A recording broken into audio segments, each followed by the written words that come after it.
Hello everybody, and welcome to Short Stories for Lockdown with Miss Grace. This time I will be reading a selection of short stories from a range of genres, and hopefully there will be something that's going to appeal to everybody. So let's get started. Today I'm going to read a short story or an extract from an autobiography by a very well-known writer, Roald Dahl.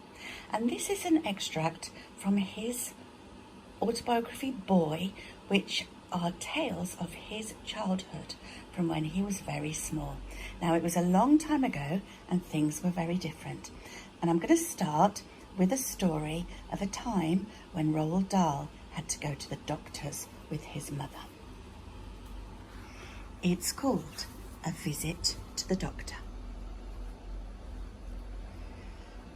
I have only one unpleasant memory of the summer holidays in Norway.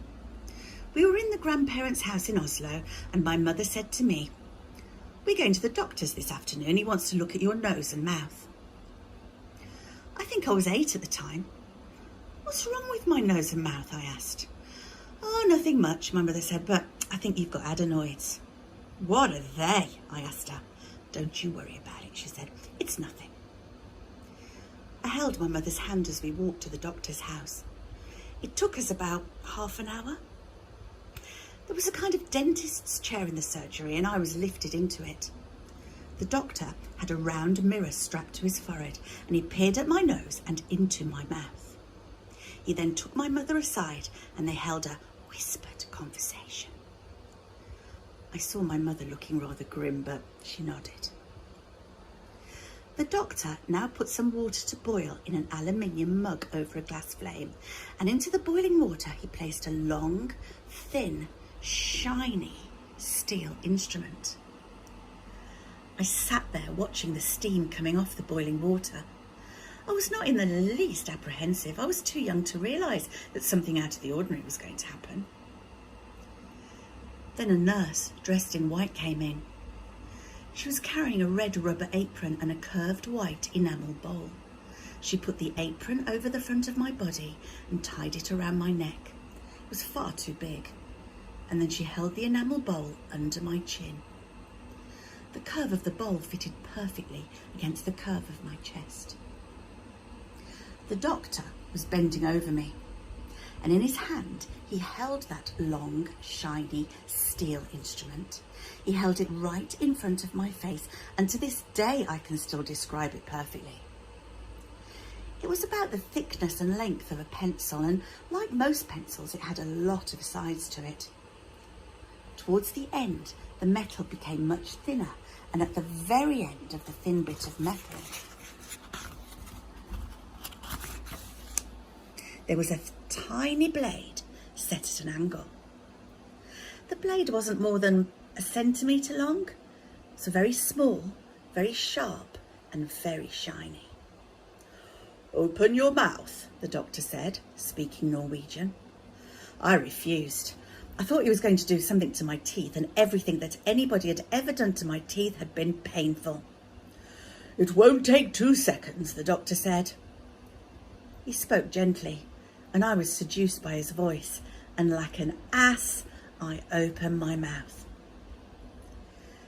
The tiny blade flashed in the bright light and disappeared into my mouth. It went high up into the roof of my mouth, and the hand that held the blade gave 4 or 5 very quick little twists, and the next moment, out of my mouth and into the basin came tumbling a whole mass of flesh and blood. I was too shocked and outraged to do anything but yelp.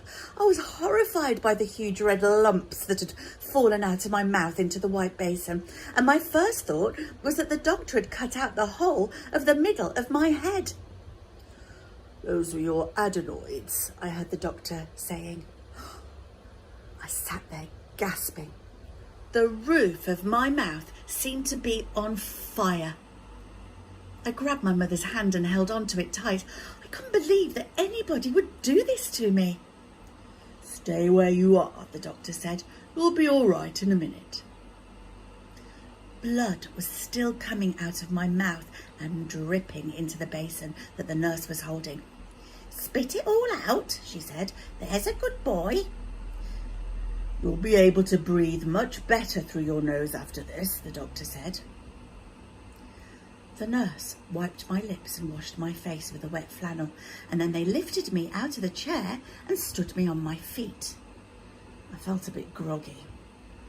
"We'll get you home," my mother said, taking my hand. And down the stairs we went and onto the street. We started walking. I said walking, no trolley car or taxi. We walked. We walked the full half-hour journey back to my grandparents' house. And when we arrived at last, I can remember as clearly as anything my grandmother saying, "Let him sit down in that chair and rest for a while. After all, he has had an operation." Someone placed a chair for me beside my grandmother's armchair, and I sat down. My grandmother reached over and she covered one of my hands in both of hers. "That won't be the last time you'll go to a doctor's in your life," she said, "but with a bit of luck, they won't do you too much harm." That was in 1924. And taking out a child's adenoids and often the tonsils as well, without any anaesthetic, was common practice in those days. I wonder though what you would think if some doctor tried to do that to you today. How many years ago was 1924? See if you can do a little bit of maths and work it out. What you have to do is you have to take 1924 away from 2021.